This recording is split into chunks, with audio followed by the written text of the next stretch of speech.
A mão e a luva. Capítulo 5. Meninice. Guiomar tivera humilde nascimento, era filha de um empregado subalterno não sei de que repartição do estado, homem probo, que morreu quando ela contava apenas 7 anos, legando à viúva o cuidado de a educar e manter. A viúva era mulher enérgica e resoluta, enxugou as lágrimas com a manga do modesto vestido, olhou de frente para a situação e determinou-se à luta e à vitória. A madrinha de Guiomar não lhe faltou naquele duro transe, e olhou por elas, como entendia que era seu dever. A solicitude, porém, não foi tão constante a princípio como veio a ser depois, outros cuidados de família lhe chamavam a atenção. Guiomar anunciava desde pequena as graças que o tempo lhe desabrochou e perfez. Era uma criaturinha galante e delicada, assaz inteligente e viva, um pouco travessa, de certo, mas muito menos do que é usual na infância. Sua mãe, depois que lhe morrera o marido, não tinha outro cuidado na terra, nem outra ambição. Mas, que a de vê-la prendada e feliz. Ela mesma lhe ensinou a ler mal, como ela sabia, e a coser e bordar, e o pouco mais que possuía de seu ofício de mulher. Guiomar não tinha dificuldade nenhuma em reter o que a mãe lhe ensinava, e com tal afinco lhe dava por aprender, que a viúva, ao menos nessa parte, sentia-se venturosa. Hás de ser a minha doutora, dizia-lhe muita vez, e esta simples expressão de ternura alegrava a menina e lhe servia de incentivo à aplicação. A casa em que moravam era naturalmente modesta. Ali correu a infância, mais solitária, o que é um pouco mais grave. A mãe, quando a via embebida nos jogos próprios da idade, infantilmente alegre, mas de uma alegria que fazia mal a seus olhos de mãe, tão fundo lhe doía aquele viver, a mãe sentia às vezes pularem-lhe as lágrimas dos olhos fora. A filha não as via, porque ela sabia escondê-las, mas adivinhava-as através da tristeza que lhe ficava no rosto. Só não adivinhava o motivo, mas bastava que fossem mágoas de sua mãe, para lhe descair também a alegria. Com o tempo, avultou outra causa de tristeza para a pobre viúva, ainda mais dolorosa que a primeira.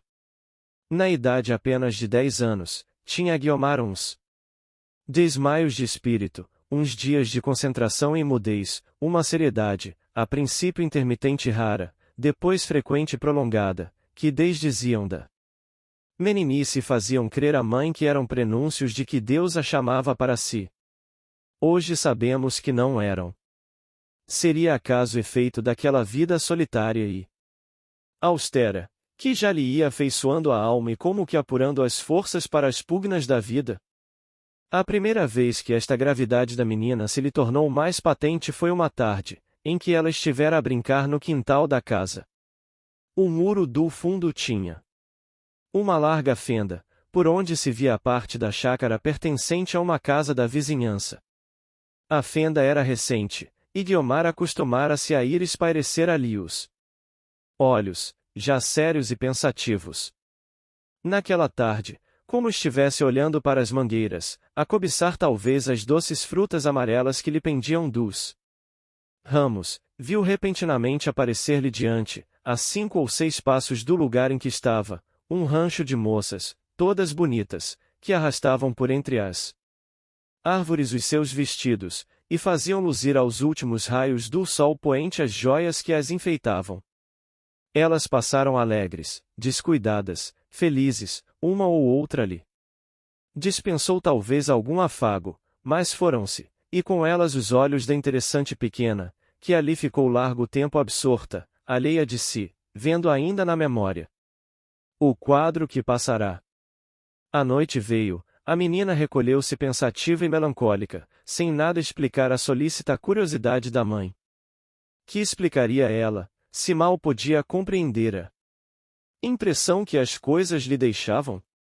Mas, como a mãe entristecesse com aquilo, Guiomar domou o próprio espírito e fez-se tão jovial como nos melhores dias. Esta era ainda outra feição da menina, tinha uma força de vontade superior aos seus anos. Com ela, a viveza intelectual que Deus lhe dera, logrou aprender tudo o que a mãe lhe ensinara, e melhor ainda do que ela o sabia, desde que o tempo lhe permitiu desenvolver os primeiros elementos. Aos 13 anos ficou órfã. Este fundo golpe em seu coração foi o primeiro que ela verdadeiramente pôde sentir, e o maior que a fortuna lhe desfechou. Já então a madrinha a fizera entrar para um colégio, onde aperfeiçoava o que sabia e onde lhe ensinavam muita coisa a mais. Vivia ainda então a filha da baronesa, uma interessante criança de 13 anos, que era toda a alma e encanto de sua mãe. Guiomar visitava a casa da madrinha.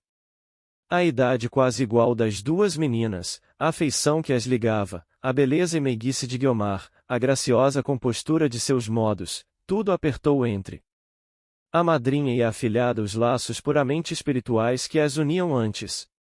Guiomar correspondia aos sentimentos daquela segunda mãe, havia talvez em seu afeto, aliás sincero, um tal encarecimento que podia parecer simulação. Afeto era espontâneo, o encarecimento é que seria voluntário.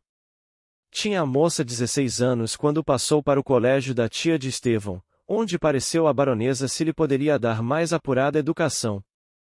Guiomar manifestara então o desejo de ser professora. Não há outro recurso, disse ela à baronesa quando lhe confiou esta aspiração. Como assim? Perguntou a madrinha. Não há, repetiu Guiomar. Não duvido, nem posso negar o amor que a senhora me tem, mas a cada qual cabe uma obrigação, que se deve cumprir. A minha é ganhar o pão. Estas últimas palavras passaram-lhe pelos lábios como que a força. O rubor subiu-lhe às faces, dissera-se que a alma cobria o rosto de vergonha. Guiomar! Exclamou a baronesa. Peço-lhe uma coisa honrosa para mim, respondeu Guiomar com simplicidade. A madrinha sorriu e aprovou-a com um beijo, assentimento de boca, a que já o coração não respondia, e que o destino devia mudar. Pouco tempo depois padeceu a baronesa o golpe quase mortal a que aludiu no capítulo anterior. A filha morreu de repente, e o inopinado do desastre quase levou a mãe à sepultura. A afeição de Guiomar não se desmentiu nessa dolorosa situação.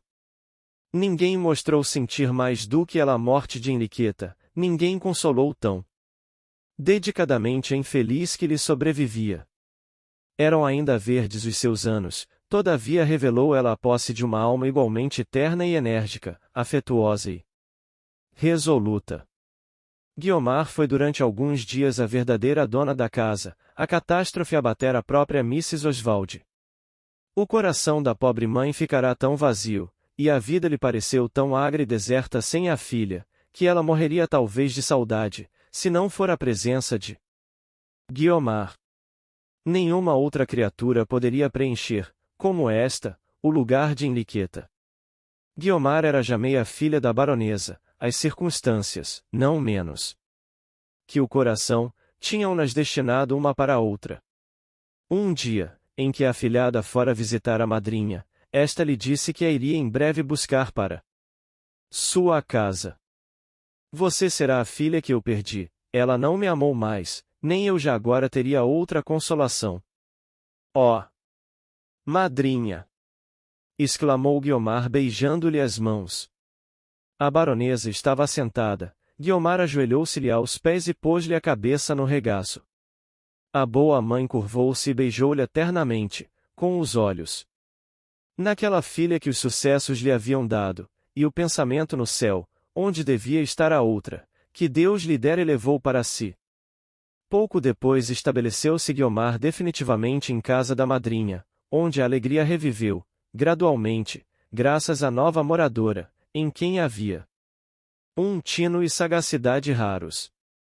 Tendo presenciado, durante algum tempo, e não breve, o modo de viver entre a madrinha e Henriqueta, Guiomar pôs todo o seu esforço em reproduzir pelo mesmo teor os hábitos de outro tempo, de maneira que a baronesa mal pudesse sentir a ausência da filha. Nenhum dos cuidados da outra lhe esqueceu, e se algum ponto os alterou foi para aumentar-lhe novos. Esta intenção não escapou ao espírito da baronesa, e é supérfluo dizer que deste modo os vínculos do afeto mais se apertaram entre ambas. Ao mesmo tempo que ia provando os sentimentos de seu coração, revelava a moça, não menos, a plena harmonia de seus instintos com a sociedade em que entrará. A educação, que nos últimos tempos receberá, fez muito, mas não fez tudo. A natureza incumbira-se de completar a obra, melhor diremos, começar lá. Ninguém adivinharia nas maneiras finamente elegantes daquela moça, a origem mediana que ela tivera. A borboleta fazia esquecer a crisálida.